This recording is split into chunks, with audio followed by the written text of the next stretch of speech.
伫咧最近这2年，伫咧花莲甲台东的浅山地带，定定拢会出现台湾乌熊，有时阵会无细力去中着陷阱。顶个月，林保署台东分署甲在地原住民部落，就去救着一对乌熊，现场急救、现场野护，嘛创下全国的头一个。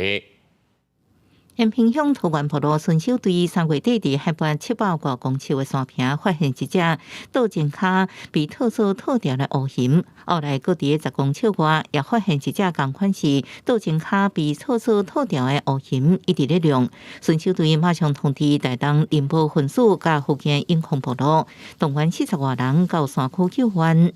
兽医师下麻醉清了后，将刷到较病所在马上治疗。好佳在2只乌熊拢是镜头部位受伤。这摆幸运的是，台东林保分署拄伫延平乡举办乌熊保育活动，就马上派出专业的工作人员到场协助，完成全国第一例现地急救清创了后野放的记录。